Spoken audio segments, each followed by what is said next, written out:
اہل سنت ہے، ہمارے ہاں جب سیدہ خاتون جنت رضی اللہ تعالیٰ عنہ کا تذکرہ کیا جاتا ہے نا، کائنات میں خواتین میں جو بعد میں ولایت بٹی ہے نا، وہ ساری اسی نالین کے صدقے ہیں۔ خواتین نے اگر کردار سنبھالا ہے نا، تو ان کے لیے جو مصدر تھا نا، خواتین اپنے کردار کو کس طرح مینیج کریں، اپنے کردار کو کس طرح ایک معیاری کردار بنائے، تو ان کے سامنے جو تصویر ہے نا، وہ حضرت خدیجہ الکبریٰ سے شروع ہو کر سیدہ خاتون جنت پہ ختم ہوتی ہے کہ ازواج مطہرات، اور خاص کر سیدہ فاطمہ الزہرا سلام اللہ علیہا و رضی اللہ تعالی عنہا کی رات کو اتنا لمبا سجدہ کرے اور رات ہی ختم ہو جائے، یاد الہی میں اس طرح انہماک کہ یہ پتہ ہی نہیں چلا کہ رات گزر گئی ہے۔ راتوں کی عبادات اور دن کے کام کی مشقتیں اور طبیعت میں کبھی گلا نہیں، تنگی ہے، نعمتیں جس طرح دنیا داروں کو ملتی ہے، یہ نبی پاک صلی اللہ علیہ وسلم کا گھرانہ ہے، ان کے اوپر آزمائشیں زیادہ ہیں، لوگوں کو نعمتیں مل ان کی وجہ سے رہی ہیں،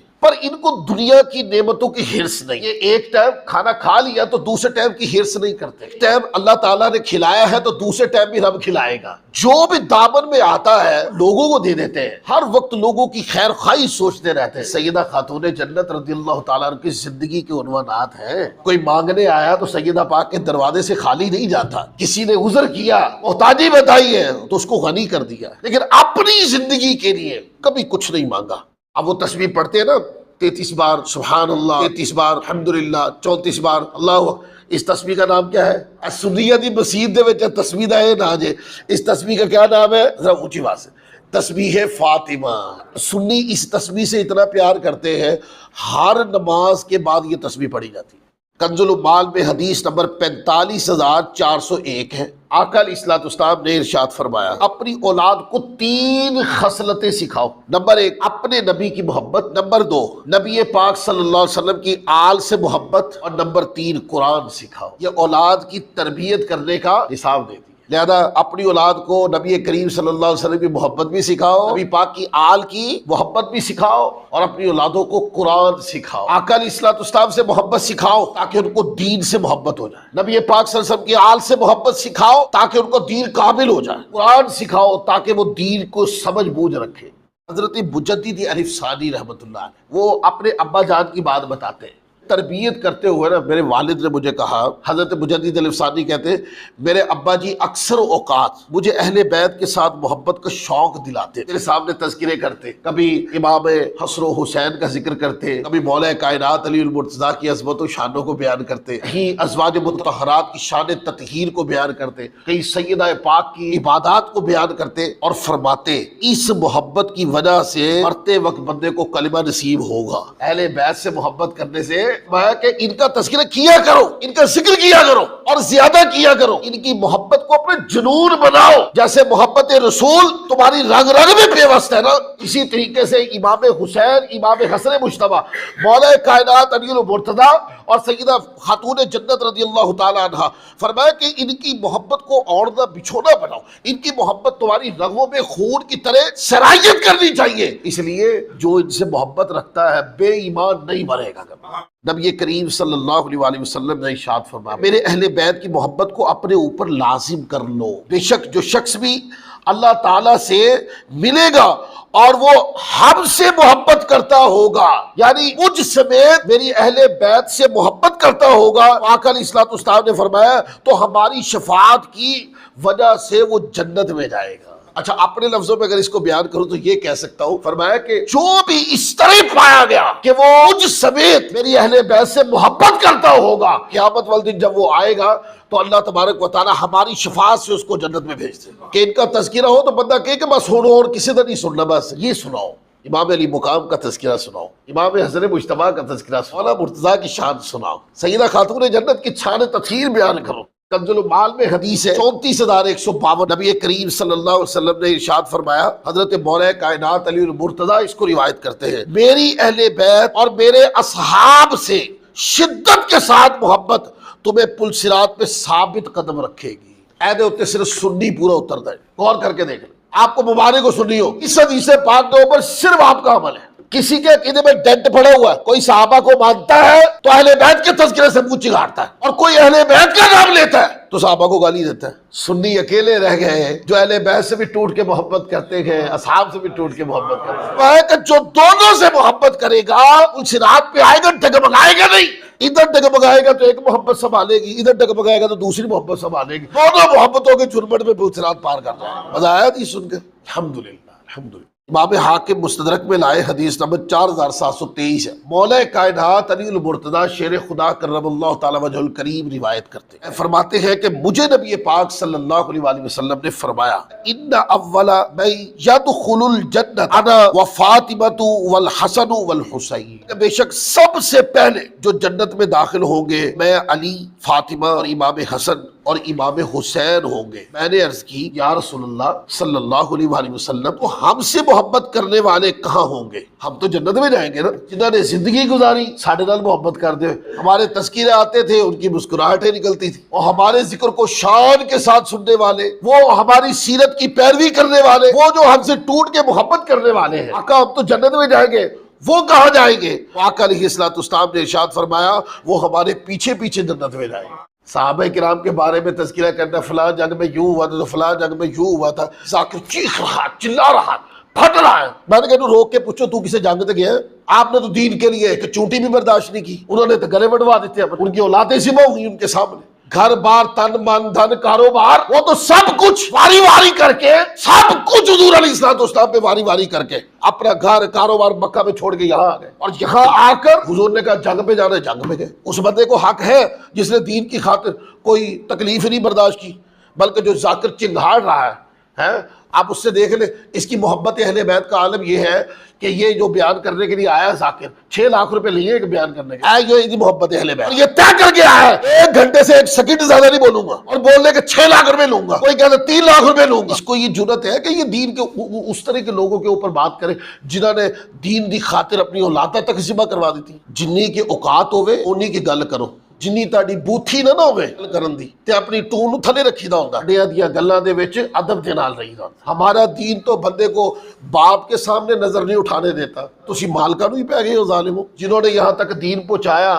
دین روایت کیا، جن کے ذریعے تسی مسلمان ہو، جنہوں نے تانوں دسیا دین کی ہے، جنہوں نے ذریعے قرآن تواڈے تک پہنچیا۔ اگر ان کو پتہ چل جائے کہ 1400 سال کے بعد آنے والوں نے ہمارے اوپر اس طرح کے سوال کرنے ہیں تو دین متین کا پھر معیار اور اعتبار ہی کیا رہا؟ سیدہ پاک کے گھر میں 2 شہزادے پیدا ہوئے، ایک 3 ہجری میں، ایک 4 ہجری میں، دونوں کے نام نبی کریم صلی اللہ علیہ وسلم نے خود رکھے۔ ایک صاحبزادے کا نام رکھا حسن، ایک بیٹے کا نام رکھا حسین۔ اگر ان دونوں کو ملا دے تو بنتا ہے حسنین۔ کیا بنتا ہے؟ اچھا جب یوں کہا جائے حسنین کریمین عظیمتین، اس کا معنی کیا ہوتا ہے؟